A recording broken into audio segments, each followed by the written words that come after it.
I adore the primeval Lord Govinda, the meditators of whom, by meditating upon him under the sway of wrath, amorous passion, natural friendly love, fear, parental affection, delusion, reverence, and willing service, attain to bodily forms befitting the nature of their contemplation.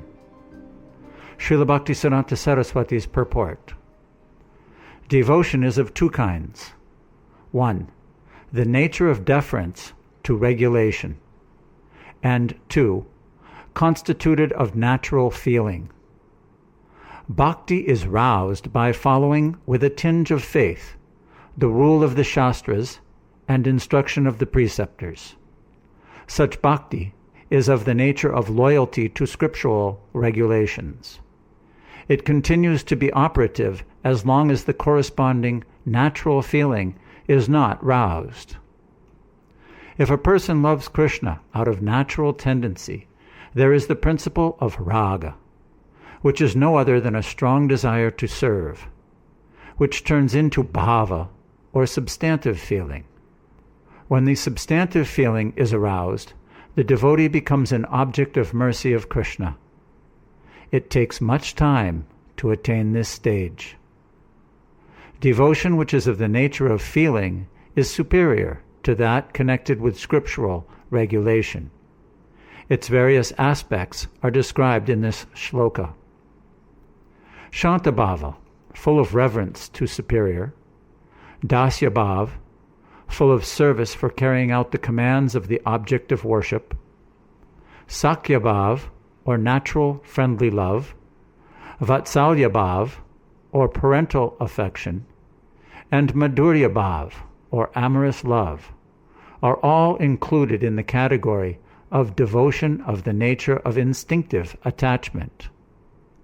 But anger, fear, and delusion, though they are of the nature of instinctive impulse, are not devotion in the strict sense of the term, because they are not friendly but hostile to the object. Anger is found in asuras like Shishupal, fear in Kamsa, and delusion in the pundits of the pantheistic school. They have the feelings of anger, fear, and instinctive impulse marked by complete self-forgetful identification with the non-differentiated Brahman. But as there is no friendly feeling toward the object of devotion, there is no bhakti. Again, among the feelings of Shanta, Dasya, Sakya, Vatsalya, and Madhurya, Shanta, though indifferent and dormant in rag, is still reckoned as bhakti on account of its being a little friendly. There is an immense volume of rag in the other four varieties of emotion. By the promise of the Gita, ye yatham mam prapadyante, tam tathaiva bhajamyaham, I serve one according to his submission. Those who allow themselves to be actuated by the sentiments of fear, anger, and delusion attain to Sahuja-mukti, merging into the Absolute. The Shantas obtain bodily forms with aptitude for addiction to Brahman and Paramatma. The Dasya and Sakya classes of worshippers attain bodily forms characterized by masculine or feminine disposition according to their respective grades of eligibility. The Vatsalya class of worshippers get bodily forms befitting fatherly and motherly sentiments. The amorous lovers of Krishna attain the pure forms of gopis, spiritual milkmaids of Braj.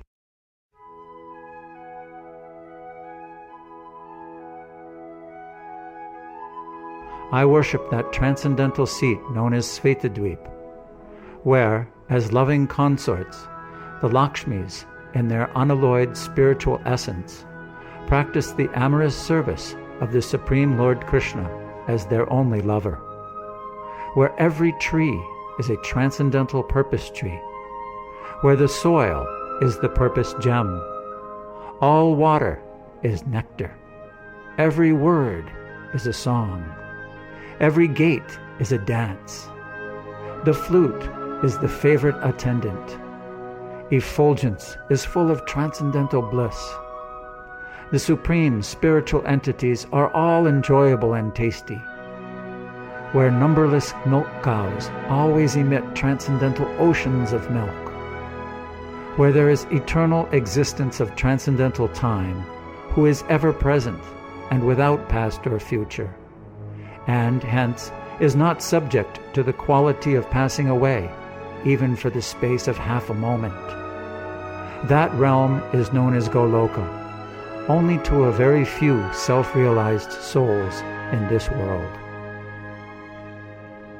Srila Bhaktisiddhanta Saraswati's purport.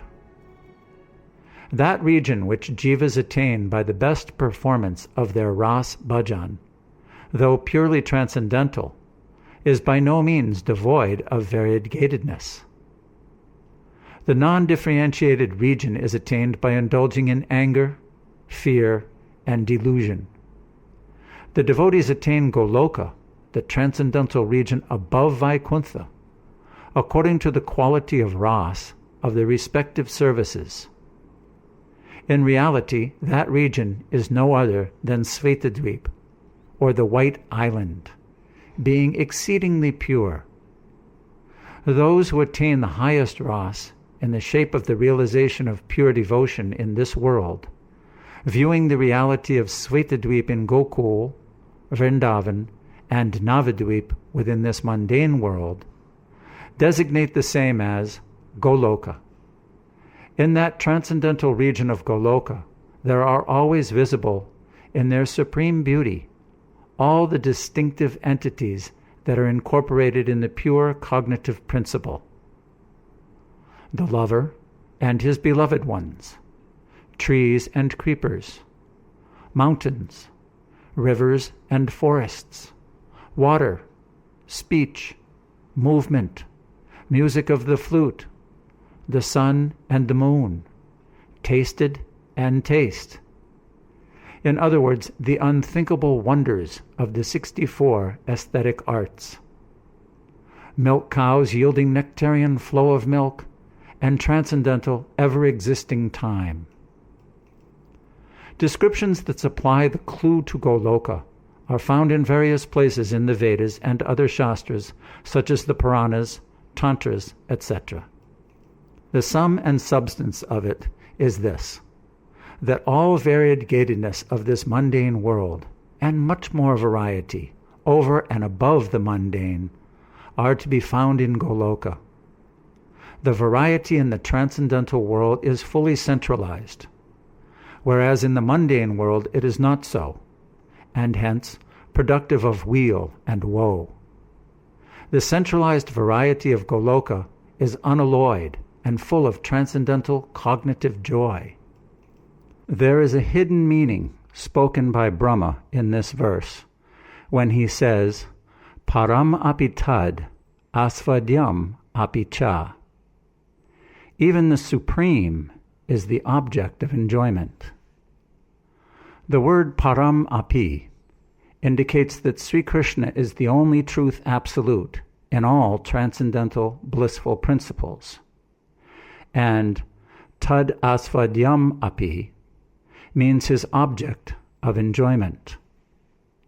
The glory of Radha's love for Krishna, tasty quality of Krishna that is realized by Radha, and the bliss of which Radha is conscious in the process of such realization. All these threefold bhavs becoming available for enjoyment by Krishna, he attains his personality of Sri Gaurasundar. It is also this that constitutes the transcendental bliss of the delicious loving service manifested by Sri Gaurasundar. This also eternally exists only in the self-same Svetadvip.